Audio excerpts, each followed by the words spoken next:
Pokémon Legends Arceus is my most anticipated game of all time.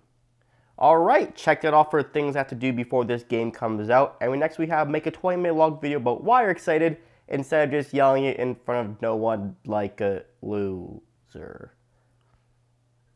Pokemon has been a very touchy subject for a while now.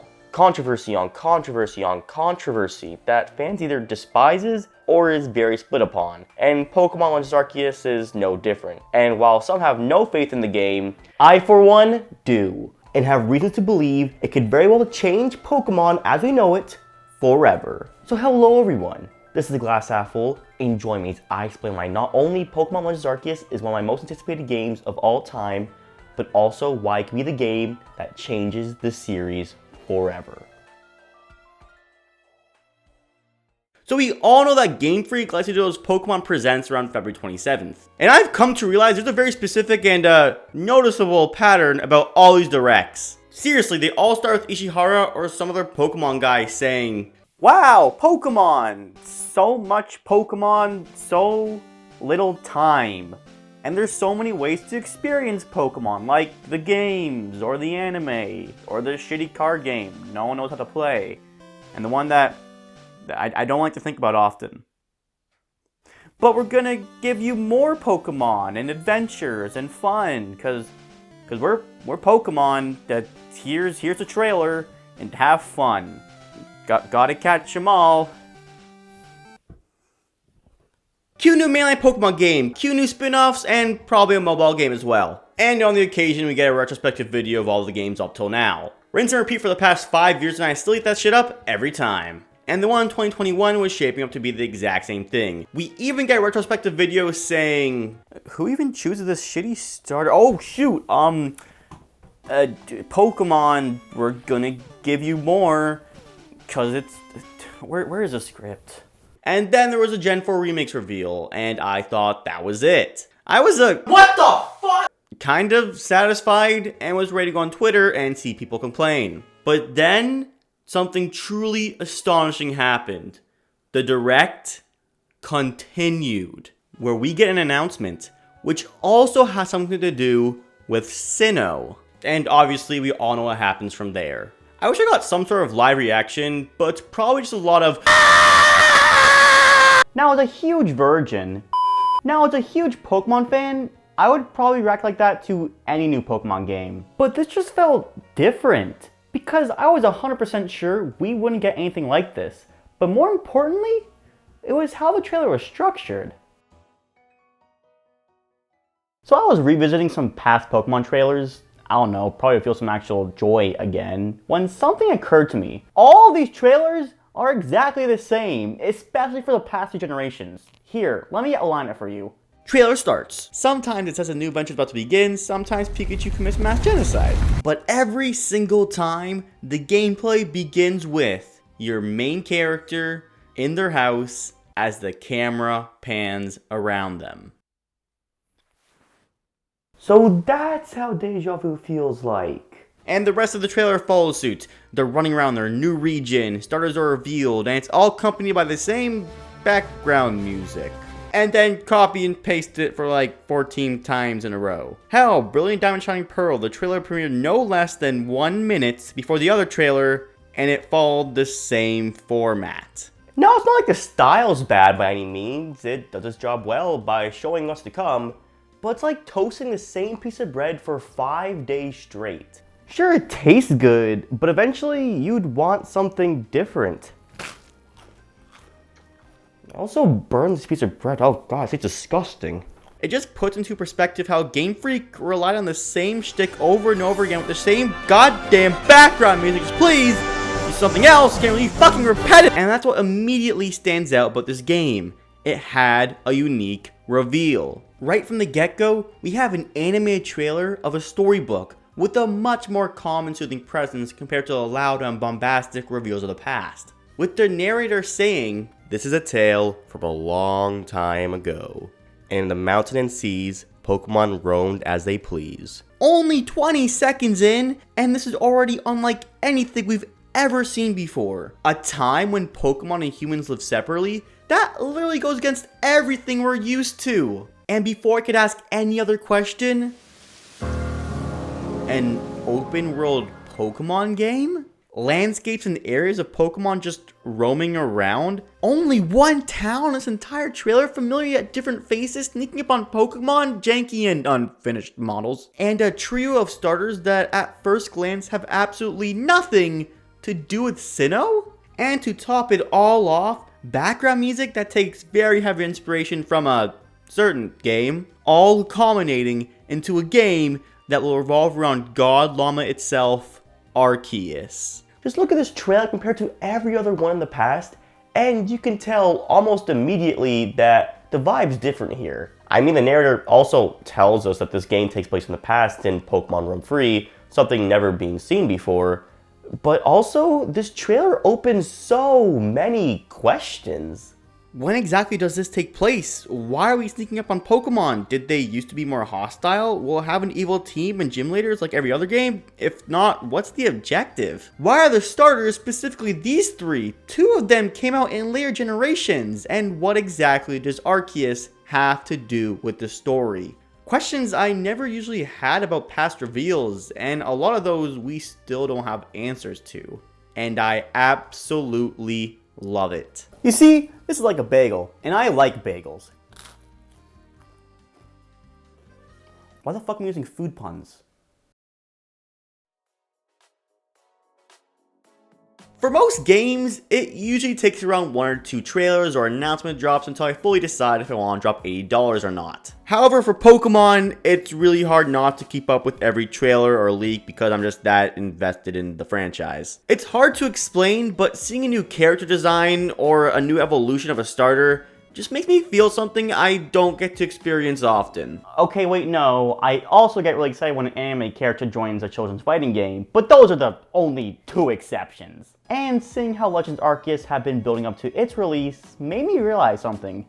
Game Freak's marketing absolutely sucked compared to now. Okay, this sounds like a very weird complaint and a nitpick, but here's an example. Regional forms have been one of the greatest features to come out of the modern era, and I don't think that's a controversial take. Pokemon are based off real-life creatures, for the most part. Of course, they'll look different in other parts of the world. And for a feature that's never been done before, all they do for the reveal is, hey, we made a brand new feature that not only builds on the world building and lore, but also revolutionizes old forgotten or fan favorite Pokemon so they can be in the spotlight once again. Oh cool, are you gonna expand on that or explain why these Pokemon are types? So anyway, here's a rock. It's one of the biggest game changers in all of Pokemon, and it's just a bunch of text and treated like no big deal. This is like instead of getting a huge climactic trailer for Sora, a character fans have wanted for decades, thought to be impossible, and this is the last DLC character for the most ambitious, most critically acclaimed game yet,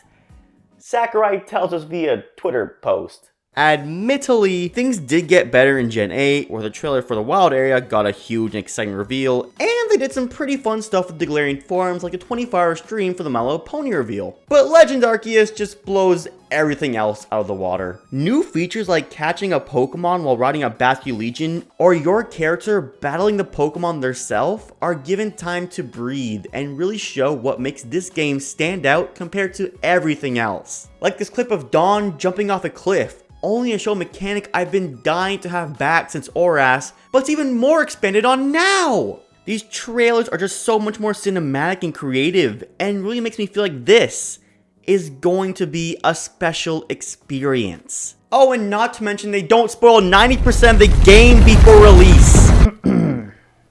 Sure, I was excited for Sword and Shield when I watched its trailers, but this is more than just plain excitement. And I think the reason for this is because of the classic show, don't tell. It just makes such a big difference when you're told, hey, let me tell you about this new feature that's in this game, then here's a lengthy clip of this new feature, and I can figure out for myself why I should be excited for it. And there's also other fun stuff like the Better Blair Witch project, and how the official website teased the reveal of a Hisuian Voltorb a few days before release. Just things like this not only excites me when we get to see more info, but how exactly it'll be presented to us. So I kind of talked about this before and why I'm excited for the Gen 4 remakes. And if you're curious on my thoughts, here's a quick review.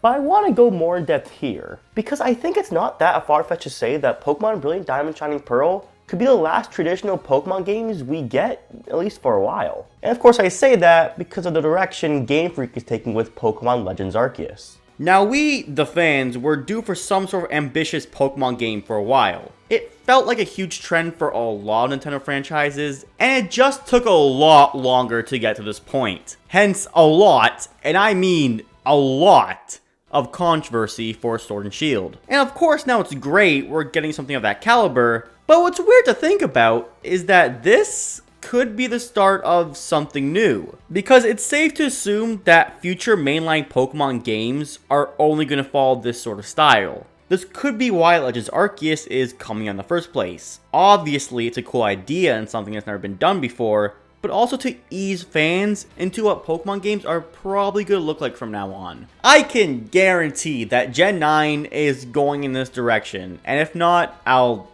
eat a sock or something. And guys, believe it or not, I really don't feel like eating a sock. And this just shows that Game Freak actually listened, because let's be honest, it's not like they had to do this. Pokemon Sword and Shield is the third highest selling game in the series, and in a couple years we'll beat out Gold and Silver. Wow, 25 million in 2 years. God damn, Switch sells a lot of fucking money. Jesus Christ. And sure, millions of fans had critiques and complaints, but in the end, money talks, businesses don't care about opinions, and capitalism shines through.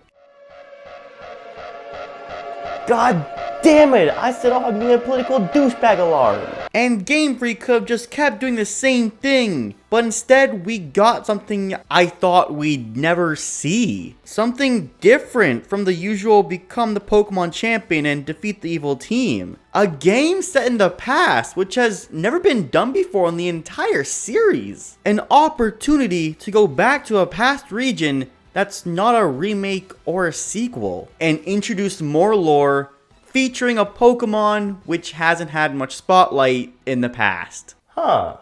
Who would have thought God was getting overlooked? But seriously, you get to fight Pokemon yourself. I can finally live out my dreams of beating up animals! Now, am I 100% sold on this game? No, not exactly. Which leads me to my next point. As much as I want to say I'm super hyped for this game and have no worries whatsoever, that's just not true. Yes, even me, the guy who always has the right opinion, doesn't 100% believe this game will live up to all expectations. A big thing that worries me is the launch date. The game was revealed back in February, and although it looked good, there were definitely signs of unpolished and seemed to be somewhat early in development. However, back then, the launch date said early 2022, and knowing Nintendo games, that was just wishful thinking. I knew it would definitely get delayed. Breath of the Wild was supposed to come out in 2014, so there's no way it would actually reach that deadline. And if it did, early 2022 is so vague that it could mean March or April for what we know. Oh, look at that, it's coming out earlier now! I mean, recent trailers have obviously looked better, and the last thing I want for the series is a game with so much potential being rushed. Actually, rushing games has been a big issue with a lot of games with potential, and people believe Sword and Shield was also rushed in order to come out before Christmas. Which is even weirder to think about because Legends Arceus is coming out after the holiday season,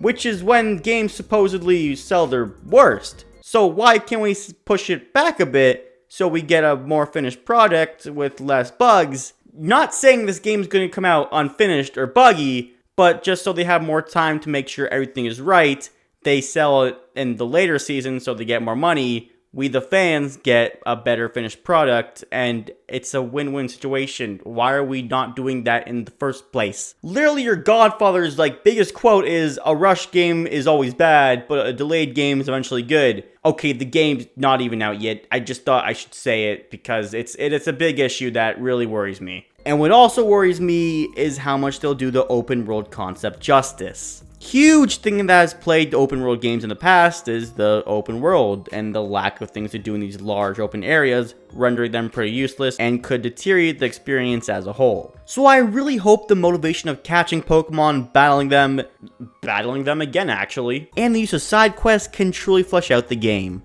But surprisingly, other than those two things, I'm fairly confident in these games, at least a lot more than other people. And I think it just keeps coming back to the fact that Game Freak is finally tapping into the potential we always knew the franchise has had. I think we all know the lore of the series is a lot more deep than people think. From Pokédex entries, in-game dialogue, and a whole lore that's never been expanded upon for some reason. And because of all those things, one of my biggest hopes for the series was a game set in the past. I mean, I've also always wanted a more mature Pokemon game, but I can easily accept that's never gonna happen.